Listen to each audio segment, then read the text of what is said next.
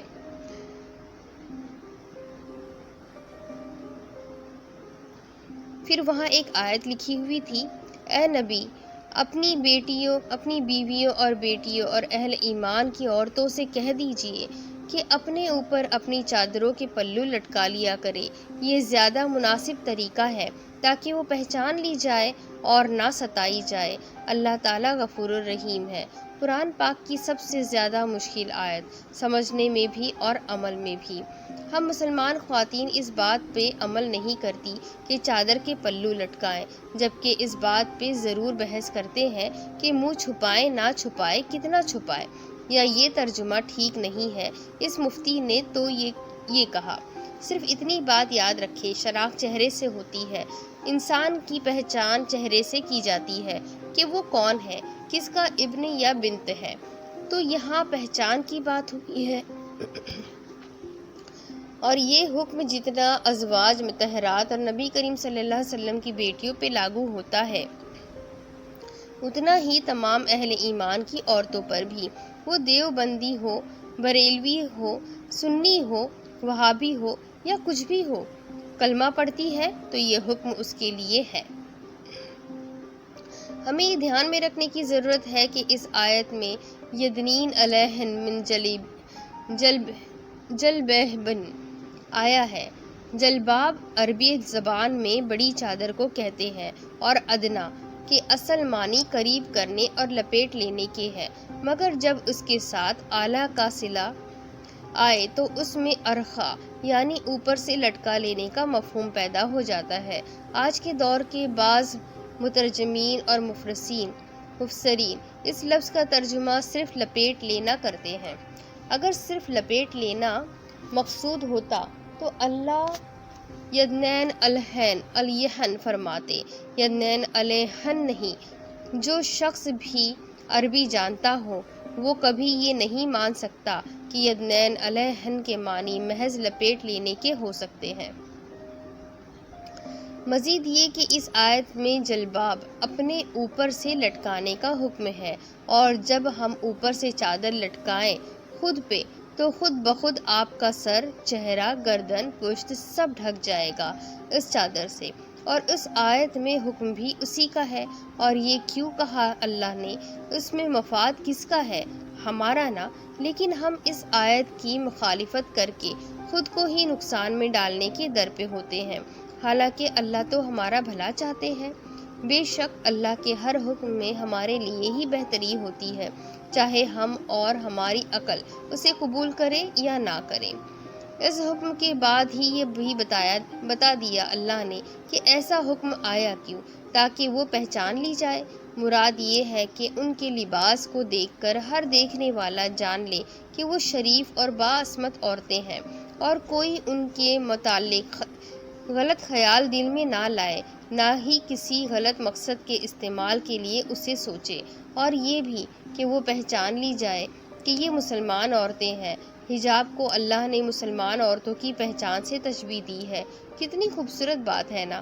اور پھر اللہ نے کہا اور نہ ستائی جائے، یعنی کوئی ان کو ستائے نہ، ان سے تعرض نہ کیا جائے، وہ محفوظ رہے۔ اللہ نے ہماری حفاظت کے لیے ہمیں حجاب، پردے کا حکم دیا ہے۔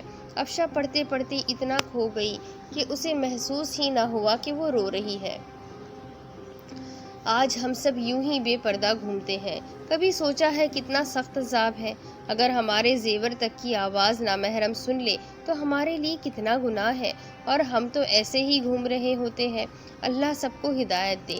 اللہ نے قرآن میں فرما دیا ہے کہ اے نبی، اپنی بیویوں اور بیٹیوں اور اہل ایمان کی عورتوں سے کہہ دیجئے کہ اپنے اوپر اپنی چادروں کے پلو لٹکا لیا کرے۔ یہ زیادہ مناسب طریقہ ہے تاکہ وہ پہچان لی جائے اور نہ ستائی جائے۔ اللہ تعالیٰ غفور الرحیم ہے۔ لیکن ہم تو آنکھوں پر پٹی بندھے بیٹھے ہیں، نہ کوئی ڈر نہ خوف ہی نہیں بچا لوگوں میں۔ افسوس، اللہ ہم سب کو نیک ہدایت دے، آمین۔ پوسٹ ختم ہو چکی تھی۔ افشا کی آنکھوں سے آنسو جاری تھے۔ کافی دیر وہ یوں ہی بے مقصد سی بیٹھی آنسو بہاتی رہی۔ اس کے بعد اٹھ کر باہر آ گئی۔ اب دیکھنا تھا کہ افشا اس سب سے کیا سبق لیتی ہے۔ سارے کام سے فارغ ہو کر افشا کو یاد آیا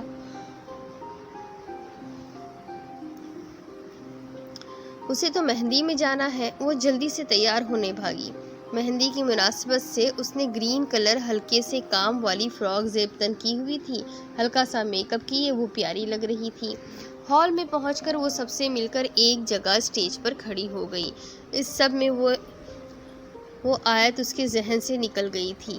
پھر جب رسم کرنے کا ٹائم آیا تو وہاں کچھ مرد بھی آنے لگے۔ افشا کے ذہن میں ایک دم پھر وہی آیت یاد آئی، اے نبی، اپنی بیوی اور بیٹی اور اہل ایمان کی عورتوں سے کہہ دیجئے کہ اپنے اوپر اپنی چادروں کے پلو لٹکا لیا کرے۔ یہ زیادہ مناسب طریقہ ہے تاکہ وہ پہچان لی جائے اور نہ ستائی جائے۔ اللہ تعالیٰ غفور الرحیم ہے۔ افشا کو ایک دم دل بند ہوتا محسوس ہوا۔ اس نے فوراً سے اپنا دوپٹہ لیا اور سر پر لے کر اپنے گرد لپیٹ لیا۔ جیسے جیسے وہ لوگ آتے جاتے اس کو اور گھٹن ہو رہی تھی۔ افشا کے دل میں نہ جانے کیا آیا کہ اس نے دوپٹے سے چہرہ بھی ڈھانپ لیا۔ کیا پردہ کرتی ہے؟ ایک خاتون نے افشا کو یوں کھڑا دیکھ کر کہا۔ جی، اس نے یہ کیوں کہا وہ خود نہیں جانتی تھی۔ وہ خاتون مسکرا کر آگے بڑھ گئی، جبکہ افشا اسٹیج سے اتر کر معذرت کر کے جلدی گھر چلی گئی۔ گھر جا کر وہ بہت روئی۔ رو کیوں رہی تھی شاید اسے خود نہیں پتا تھا، لیکن آنسو تھم نہیں رہے تھے۔ کچھ دیر بعد وہ اٹھی اور قرآن پاک کھول کر بیٹھ گئی۔ اعوذ باللہ من الشیطان الرجیم، بسم اللہ الرحمن الرحیم۔ سورہ نور آیت نمبر 31 پڑھی اور پھر اس کا ترجمہ۔ اور مومن عورتوں سے کہہ دو کہ وہ اپنی نگاہیں نیچی رکھے اور اپنی شرمگاہوں کی حفاظت کرے اور اپنی سجاوٹ کو کسی پر ظاہر نہ کرے سوائے اس کے جو خود ہی ظاہر ہو جائے، اور اپنی اوڑھنیوں کے آنچل اپنے گریبانوں میں ڈال لیا کرے اور اپنی سجاوٹ اور کسی پر ظاہر نہ کرے سوائے اس کے جو خود ہی ظاہر ہو جائے، سوائے اپنے شوہروں کے یا اپنے باپ یا اپنے شوہروں کے باپ کے یا اپنے بیٹوں یا اپنے شوہروں کے بیٹوں کے یا اپنے بھائیوں اور اپنے بھائیوں کے بیٹوں یا اپنی بہنوں کے بیٹیوں کے یا اپنی بہنوں کے بیٹوں کے یا اپنی عورتوں کے یا ان کے جو اپنے ہاتھوں کی ملکیت میں ہیں، یا ان خدمت گزاروں کے جن کے دل میں کوئی جنسی تقاضا نہیں ہوتا، یا ان بچوں کے جو ابھی عورتوں کے چھپے ہوئے حصوں سے آشنا نہیں ہوئے۔ اور مسلمان عورتوں کو چاہیے کہ وہ اپنے پاؤں زمین پر اس طرح نہ مارے کہ انہوں نے جو زینت چھپا رکھی ہے وہ معلوم ہو جائے۔ اور اے مومنو، تم سب اللہ کے سامنے توبہ کرو تاکہ تمہیں فلاح نصیب ہو۔ سجاوٹ سے مراد جسم کے وہ حصے ہیں جن پر زیور پہنا جاتا ہے یا خوشنما کپڑے پہنے جاتے ہیں، لہٰذا اس آیت کریمہ کو عورتوں کو یہ حکم دیا گیا ہے وہ غیر محرم مردوں کے سامنے اپنا پورا جسم کسی ایسی چادر یا برقعے سے چھپائے جو ان کے سجاوٹ کے مقامات کو چھپا لے۔ البتہ ان مقامات میں سے کوئی حصہ کام کاج کے دوران بے اختیار کھل جائے یا کسی ضرورت کی وجہ سے کھولنا پڑے تو اسے یہ کہہ کر مستثنی کر دیا گیا ہے کہ سوائے اس کے جو خود ہی ظاہر ہو جائے۔ تفسیر بن جریر کے مطابق حضرت عبداللہ بن مسعود نے اس کی تفسیر میں فرمایا کہ اس سے مراد وہ چادر ہے جو عورت نے اوڑھی ہوئی ہو کہ اس کو چھپانا ممکن نہیں ہے، اور حضرت عبداللہ بن عباس رضی اللہ عنہ نے اس کی تفسیر میں فرمایا ہے کہ ضرورت کے وقت عورت کو اگر اپنا چہرہ اور ہتھیلیوں تک ہاتھ کھولنے پڑے تو اس آیت نے اس کی بھی اجازت دی ہے، لیکن چونکہ چہرہ ہی عورت کے حسن کا اصل مرکز ہوتا ہے، اس لیے عام حالات میں اس کو بھی چھپانے کا حکم ہے، جیسا کہ سورہ احزاب میں بیان فرمایا گیا ہے۔ البتہ صرف ضرورت کے مواقع پر اسے کھولنے کی اجازت ہے، اور اس حالت میں بھی مردوں کو یہ حکم ہے کہ وہ بھی اپنی نگاہیں نیچی رکھیں، جیسا کہ پچھلی آیت میں گزرا۔ یہاں سے ان افراد کی فہرست دی جا رہی ہے جن سے عورتوں کو پردہ کرنے کی ضرورت نہیں ہے۔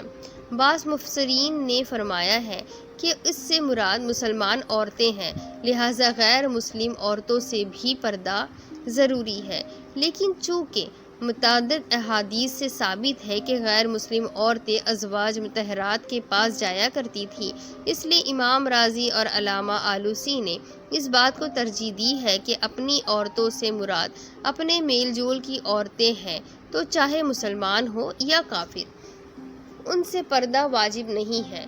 معارف القرآن، اس سے مراد باندیاں ہیں، چاہے مسلمان ہو یا غیر مسلم، اور بعض فقہا نے اپنے غلاموں کو بھی اس میں شامل قرار دیا ہے، یعنی ان سے پردہ نہیں ہے۔ قرآن کریم میں اصل لفظ تابعین استعمال ہوا ہے، اس کے معنی ایسے لوگ ہیں جو کسی دوسرے کے تابع ہوں۔ اکثر مفسرین نے اس کا مطلب یہ بتایا ہے کہ اس زمانے میں کچھ بے عقل قسم کے لوگ ایسے ہوتے تھے جو کسی گھر والے کے اس لیے پیچھے لگ جاتے تھے کہ وہ انہیں کھانا کھلا دے، یا کسی مہمان کی طفیلی بن کر کسی کے گھر میں چلے جاتے تھے، اور کھانے کے سوا انہیں کسی سے سروکار نہیں ہوتا تھا، اور نہ ان میں کوئی جنسی خواہش ہوتی تھی۔ البتہ امام شبعی نے فرمایا ہے کہ اس سے مراد وہ نوکر چاکر ہے جو اتنے بوڑھے ہو چکے ہیں کہ ان کے دل میں عورتوں کی طرف کوئی میلا پن باقی نہ رہا ہو، یعنی وہ نابالغ بچے جن کو ابھی مرد و عورت کے جنسی تعلقات کا کچھ بھی پتہ نہ ہو، یعنی اگر پاؤں میں پازیب پہنی ہوئی ہے تو اس طرح نہ چلے کہ پازیب کی آواز سنائی دے، یا زیوروں کے ایک دوسرے سے ٹکرا کر بجنے کی آواز غیر محرم مرد سنے۔ افشا پڑھتے پڑھتے کانپ رہی تھی، آنسو تیزی سے بہہ رہے تھے۔ افشا کو سمجھ نہ آیا کہ اب وہ کیا کرے۔ افشا بس آنسو بہائے جا رہی تھی۔ آج تک میں یہ سب کیا کرتی آئی ہوں۔ افشا کے دماغ میں پچھلے کئی سالوں کے منظر گھوم گئے۔ یوں شادیوں میں جاتے وقت اس کا تیار ہونا، وہاں پر بھی تو مرد تھے۔ یا اللہ، یہ سب کیا ہو گیا؟ کبھی سوچا ہی نہیں اس بارے میں کہ یہ سب گناہ ہے اور اس کا سخت عذاب ہے۔ اگر ہمارے زیور کی آواز بھی نامحرم سن لے تو اتنا گناہ ہے، اور میں تو کب سے یہی سب کر رہی ہوں، کبھی پڑھا ہی نہیں نا، کسی نے بتایا بھی نہیں، اب میں کیا کروں گی؟ افشا کو لگا وہ کبھی بخشی نہیں جائے گی۔ کچھ دیر یوں ہی بیٹھے آنسو بہانے کے بعد اس نے سر اٹھایا۔ میں شرعی پردہ کروں گی، پہلے تو علم نہیں تھا، اب سب جان کر جہنم میں نہیں جانا چاہتی۔ جب تک زندگی ہے اللہ کو راضی کر کے ہی رہوں گی، ہو سکتا ہے وہ مجھ پر رحم کر دے۔ افشا نے پختہ ارادہ کیا اور قرآن پاک چوم کر رکھ دیا۔ افشا کو ایسا لگا جیسے وہ گناہوں کے دلدل میں ڈوب رہی تھی اور اچانک اسے کسی نے ہاتھ دیا ہو۔ افشا نے یہ موقع ہاتھ سے جانے نہیں دیا اور اسے تھام لیا۔ بس وہ دن ہے اور آج کا دن ہے، میں نے خود کو بدل لیا، مکمل طور پر۔ افشا کو یہ سب یاد کر کے خوشی بھی ہوئی اور دکھ بھی۔ ماشاء اللہ افشا، آپ واقعی بہت اچھی ہے، ورنہ کچھ لوگ ان سب چیزوں سے بھی نہیں سیکھتے۔ صفا کی آنکھیں بھی نم تھیں۔ صفا، بس اللہ جس کو ہدایت دے، ہم خود عبادت نہیں کرتے، وہ رب بس چن لیتا ہے، اور میں خود کو بہت خوش قسمت محسوس کرتی ہوں کیونکہ وہ رب میرے ساتھ ہے، مجھے محسوس ہوتا ہے وہ۔ افشا مسکرا کر بولی۔ اس کی مسکراہٹ میں ایک الگ خوشی جھلک رہی تھی۔ میں تمہیں آج سورہ نور کا تعارف بتاتی ہوں۔ اعوذ باللہ من الشیطان الرجیم، بسم اللہ الرحمن الرحیم۔ سورہ نور، کل آیات 64۔ تعارف۔ سورہ نور تعارف۔ اس سورت کا مرکزی موضوع معاشرے میں بے حیائی اور فحاشی کو روکنے اور عفت و عصمت کو فروغ دینے کے لیے ضروری ہدایت اور احکام دینا ہے۔ پچھلی صورت کے شروع میں مومنوں کو جو خصوصیات بیان فرمائی گئی تھی ان میں سے ایک اہم خصوصیت یہ تھی کہ وہ اپنی شرمگاہوں کی حفاظت کرے، یعنی باعفت زندگی گزارتے ہیں۔ اب اس صورت میں باعفت زندگی گزارنے کے ضروری تقاضے بیان فرمائے گئے ہیں۔ چنانچہ صورت کے شروع ہی میں زنا کی شرعی سزا بیان فرمائی گئی ہے اور ساتھ ہی یہ بتایا گیا ہے کہ جس طرح زنا انتہائی گھناؤنا جرم ہے، اسی طرح کسی بے گناہ پر شرعی ثبوت کے بغیر زنا کا الزام لگانا بھی نہ صرف سخت گناہ ہے بلکہ اس پر بھی سخت قانونی سزا مقرر فرمائی گئی ہے۔ غالب گمان یہ ہے کہ یہ صورت ہجرت کے بعد چھٹے سال نازل ہوئی اور اس سال آن حضرت صلی اللہ علیہ وسلم کو عرب کے ایک قبیلے بنو المطلق کے بارے میں یہ اطلاع ملی تھی کہ وہ آپ پر حملہ کرنے کے لیے ایک لشکر جمع کر رہا ہے۔ آپ نے اس کے حملے سے پہلے ہی پیش قدمی کر کے اس کے عزائم کو خاک میں ملا دیا۔ اسی سفر سے واپسی پر منافقین نے ام المومنین حضرت عائشہ صدیقیہ کے خلاف بڑی کمینگی کے ساتھ ایک بے بنیاد تہمت لگائی اور اسے مدینہ منورہ میں بڑے پیمانے پر شہرت دی، جس سے کچھ مخلص مسلمان بھی متاثر ہو گئے۔ حضرت عائشہ کی برات کا اعلان کرنے کے لیے نازل ہوئی اور جن لوگوں نے تہمت لگانے کا گھناؤنا جرم کیا تھا ان کو اور معاشرے میں عریانی و فحاشی پھیلانے والوں کو سخت عذاب کی وعیدیں سنائی گئی۔ نیز عفت و عصمت کی حفاظت کے پہلے قدم کے طور پر خواتین کو پردے کا احکام بھی اسی صورت میں دیے گئے ہیں اور دوسروں کے گھر جانے کے لیے ضروری آداب و احکام کی وضاحت بھی فرمائی گئی ہے۔ افشا نے اپنی بات مکمل کی۔ اللہ پاک نے سب کچھ قرآن میں بتا دیا ہے، واقع ہم نے کبھی جاننے کی کوشش ہی نہیں کی۔ صفا نے افسوس کرتے ہوئے کہا۔ صفا، وقت ابھی بھی ہے، افشا نے مسکرا کر کہا۔ افشا، آپ اس دن کچھ بتا رہی تھی؟ صفا بولی۔ کچھ نہیں، بس ایسا سمجھو میں بھی ایک غلط راہ پر چل رہی تھی، لیکن اللہ نے سنبھال لیا اور میں سنبھل گئی، افشا مسکرا کر بولی۔ صفا کو روز افشا سے کچھ نیا سیکھنے کو ملتا۔ کافی دن یوں ہی چلتا رہا۔ افشا کی فیملی بھی افشا کے ساتھ بہتر ہوتی جا رہی تھی اور صفا اور علی کی بات بھی پکی ہو گئی تھی۔ علی نے جب اپنے بابا سے اپنی خواہش کا اظہار کیا تو پہلے تو وہ تھوڑے ناراض ہوئے لیکن پھر مان گئے۔ ارمان صاحب کو بھی اس رشتے سے کوئی اعتراض نہیں تھا، بلکہ وہ مطمئن تھے کہ ان کی بیٹی ان کے جگری دوست کے گھر جائے گی، لیکن صفا نے اپنے اور علی کے بارے میں ارمان صاحب کو سب سچ بتا دیا تھا اور معافی بھی مانگی تھی۔ انہیں تھوڑا دکھ ہوا لیکن پھر انہوں نے اسے معاف کر دیا، کیونکہ ایک جگہ غلطی ان کی بھی تھی اور صفا میں تو ان کی جان بستی تھی۔ ماں باپ تو بچوں کی غلطیاں معاف کر دیتے ہیں، انہوں نے بھی معاف کر دی۔ صفا اب حجاب لینے لگی تھی اور صفا کے الگ نیا انداز سے علی بہت خوش تھا۔ صفا کافی حد تک بہت کچھ سیکھ چکی تھی۔ 6 مہینے بعد افشا اور صفا معمول کے مطابق گھاس پر بیٹھی باتیں کر رہی تھی اور اپنے گھروں میں ٹھہری رہو اور بے پردہ نہ رہو، جیسے پہلی جاہلیت کے دنوں میں اظہار تجمل کرتی تھی، اس طرح زینت نہ دکھاؤ، نماز قائم رکھو اور زکوٰۃ دو اور اللہ اور اس کے رسول کا کہنا مانو۔ اے نبی کے گھر والوں، اللہ تو یہی چاہتا ہے کہ تم سے ہر ناپاکی دور فرما دے اور تمہیں پاک کر کے خوب صاف ستھرا کر دے۔ ازواج مطہرات پردے کا خاص اہتمام کرتی تھیں، یہاں پر ان کے پردے کا اہتمام ملاحظہ ہے۔ چنانچہ حضرت عائشہ فرماتی ہے، ہم ازواج مطہرات کے پاس سے سواروں کے قافلے گزرتے اور ہم حج کے سفر میں تاجدار رسالت صلی اللہ علیہ وسلم کے ساتھ احرام کی حالت میں تھی۔ جب سوار ہمارے سامنے سے گزرنے لگتے تو ہم میں سے ہر ایک اپنی چادر کو اپنے سر سے لٹکا کر چہرے کے سامنے کر لیتی اور جب وہ آگے بڑھ جاتے تو ہم چہرہ کھول لیتی تھی۔ اللہ تعالیٰ امت کی ان مقدس ماؤں کے درجات بلند فرمائے۔ صفا حیا اور شرم سے عاری بے پردہ عورتوں کا انجام تو معاشرے میں ہر کوئی دیکھ سکتا ہے کہ عزت دار طبقے میں اس کی کوئی قدر نہیں ہے۔ بے پردہ رہ کر اپنی دنیا کے ساتھ ساتھ وہ اپنی آخرت بھی برباد کر رہی ہے۔ ایسی عورتوں کو لوگ اپنی ہوس بھری نگاہوں کا نشانہ بناتے ہیں۔ ایک حدیث میں عورتوں کے 3 کام بیان کیے گئے جس وجہ سے وہ جہنم میں جائے گی۔ افشا بتاتے بتاتے رکی۔ کون کون سے؟ صفا نے پوچھا۔ لباس پہننے کے باوجود ننگی ہوں گی، یعنی اپنے بدن کا کچھ حصہ چھپائے گی اور کچھ ظاہر کرے گی تاکہ ان کا حسن و جمال ظاہر ہو۔ اتنا باریک لباس پہنے گی کہ ان کا جسم ویسے ہی نظر آئے گا، اگرچہ کپڑے پہنے گی لیکن پھر بھی بے لباس لگے گی۔ مائل کرنے والی اور مائل ہونے والی، یعنی لوگوں کو اپنی طرف مائل کرے گی، اگر خود ان کی طرف مائل ہوگی، یا دوپٹہ اپنے سرا کر برقع اپنے منہ سے ہٹا دے گی تاکہ ان کے چہرے ظاہر ہو، یا اپنی باتوں یا گانوں سے لوگوں کو اپنی طرف مائل کرے گی۔ ان کے سر موٹی اونٹنیوں کے کوہانوں کی طرح ہوں گے۔ اس جملے کی تشریحات بہت ہے، لیکن بہتر یہ تشریح ہے کہ وہ عورتیں راہ چلتے وقت شرم سے سر نیچے نہ جھکائے گی، بلکہ بے حیائی اور اونچی گردن اٹھائے ہر طرف دیکھتی لوگوں کو گھورتی چلے گی۔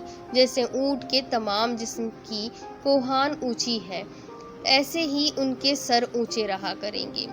غیب کی خبر دینے والے ہمارے پیارے آقا محمد صلی اللہ علیہ وسلم نے پہلے ہی ان 3 باتوں کی خبر دے دی تھی، اور یہ سچ بھی ہے۔ دیکھا جائے تو آج یہی ہو رہا ہے۔ عورتوں کے لباس اتنے برے ہو گئے ہیں کہ بس ان کے پہنچ دیکھ کر اگلا بندہ شرما جائے۔ اور رہی مائل کرنے کی بات، تو صفا، آج کل لوگ ٹک ٹاک پر کیا کر رہے ہیں؟ لڑکیاں اپنی اداؤں سے لڑکوں کو مائل کر رہی ہیں اور سر اٹھا کر برابری کر رہی ہیں۔ مردوں کی جب اللہ اور اس کے رسول نے ہی 4 دیواری میں رہنے کا حکم دے دیا، تو ہم کون ہوتے ہیں اس حکم کو نہ ماننے والے؟ ایسی عورتوں کو اللہ تعالیٰ کے دردناک عذاب اور جہنم کی خوفناک سزاؤں سے ڈرنا چاہیے۔ اللہ تعالیٰ ہم سب کو ہدایت دے اور عقل دے۔ یاد رہے صفا، عورت کے لیے اس کی سب سے قیمتی چیز اس کی عزت ہے۔ اس کی حفاظت اسے خود کرنی ہے، اور اسے لٹانے کی بجائے اس کی حفاظت کرنا اس کا فرض ہے۔ صفا، عزت کی بات آئے تو لڑکی اپنی جان قربان کر دے، لیکن عزت نہیں۔ لیکن آج کی لڑکی اپنی عزت اور آج کی مرد اپنی عزتوں کو ٹک ٹاک جیسے فضول بے حیا فحاشی پھیلانے والے ایپ پر ناچنے گانے دے رہے ہیں۔ بڑے ہی غیرت مند بنتے ہیں۔ کیا ان کے بھائی باپ نہیں ہیں جو یہ اس طرح کر رہی ہیں؟ میرے خیال سے ہے، لیکن غیرت نہیں۔ اگر ہوتی تو یوں اپنی عزتوں کو ٹک ٹاک پر مشہور نہ کرتے۔ صفا، عورت آج بازاروں کی زینت بن چکی ہے، وہ بھی اپنے شوق سے۔ ٹی وی چینل دیکھو، لڑکیاں پہن کیا رہی ہیں۔ یہ پاکستان ہے، ایک اسلامک ملک ہے۔ ہنسی آتی ہے کہ یہ ایک اسلامی ملک ہے، لگتا تو نہیں۔ مسجدیں خالی ہیں، سنیما بھرے پڑے ہیں، لڑکیاں حد تک کہ آنٹیاں تک ٹک ٹاک پر مصروف ہیں۔ کچھ لوگ ہی ہیں جو عبادت میں مصروف ہیں۔ کیا لوگ بھول چکے ہیں کہ پچھلی قوموں کا عذاب صفا ہمارے نبی صلی اللہ علیہ وسلم کا احسان ہے، ورنہ یہ قوم تو برسوں پہلے برباد ہو چکی ہوتی۔ پہلے لوگ جھوٹ بولتے تھے تو شکلیں تبدیل ہو جایا کرتی تھی۔ نبی صلی اللہ علیہ وسلم نے کہا، یا اللہ میری امت کے لوگوں کی شکل نہ بدلنا۔ نبی صلی اللہ علیہ وسلم کی بات مان لی گئی، اور ہم کیا کر رہے ہیں؟ ان نبی صلی اللہ علیہ وسلم کے لیے ان کی کہی باتوں کو داغ کہہ رہے ہیں۔ 4 دیواری داغ ہے، مطلب حد ہے۔ یہ پاکستان ہے جس میں یہ کمرشل بنا کے 4 دیواری داغ ہے۔ کیا ان لوگوں کو نبی صلی اللہ علیہ وسلم کی جھلک تک نصیب ہوگی؟ نبی صلی اللہ علیہ وسلم سے محبت کا تو بڑا شور مچاتے ہیں۔ ان کی محبت میں آ کر کبھی کچھ ایسا کیا ہے کہ ایک دن انہیں ہم پر فخر ہو؟ نہیں کیا، کبھی نہیں کیا۔ کیوں کرے بھئی؟ دنیا تو سنوار لے، آخرت کا دیکھ لیں گے، یہی کہتے ہیں نا۔ دیکھ لیں گے، ہاں دیکھ لیں گے۔ نماز، ہاں پڑھ لیں گے۔ کبھی سوچو کہ ہو سکتا ہے اگلے پل مہلت ہی نہ ملے تو کیا کرو گے؟ مرنے کے بعد تو توبہ کی بھی مہلت نہیں، پھر کیا کرو گے؟ مر کر کیسے مناؤ گے رب کو؟ منانا ہے تو دنیا میں مناؤ۔ نہیں، کیسے منائیں گے دنیا میں؟ تو محبوب کو منانا ہے جو ایک دن ساتھ چھوڑ دے گا۔ کیا اسے اپنے ساتھ قبر میں لے کر جاؤ گے، یا وہ تمہیں اپنے اعمال دے گا، یا رب کے سوالوں کا جواب تمہارے بدلے وہ دے گا؟ لیکن قبر کی فکر ہے ہی کسے؟ افسوس، ہم انسان بہت ہی ناشکرے ہیں، بہت ہی خود غرض ہیں۔ وہ رب ہی مہربان ہے جو بار بار خطائیں معاف کر دیتا ہے۔ افشا بتاتے بتاتے رو پڑی۔ صفا کی آنکھوں میں بھی آنسو تھے۔ اس کے پاس کوئی الفاظ ہی نہیں تھے کہ وہ یہ سب سن کر کہے بھی تو کیا کہے۔ واقعی یہ سچ ہی تو کہہ رہی تھی۔ کچھ دیر خاموش رہنے کے بعد صفا بولی، افشا میں پردہ کرنا چاہتی ہوں۔ صفا نے آنسو صاف کرتے ہوئے کہا۔ افشا نے حیرانگی اور خوشی سے ملے جلے تاثرات میں اسے دیکھا۔ واقعی افشا کو اپنے کانوں پر یقین نہ ہوا۔ صفا نے سر ہلا دیا۔ قائم رہ سکو گی؟ افشا نے پوچھا۔ جی، اللہ نے توفیق دی تو ضرور، اور اب تک کی باتوں کے بعد میرا دل کر رہا ہے۔ صفا مسکراتی ہوئی بولی۔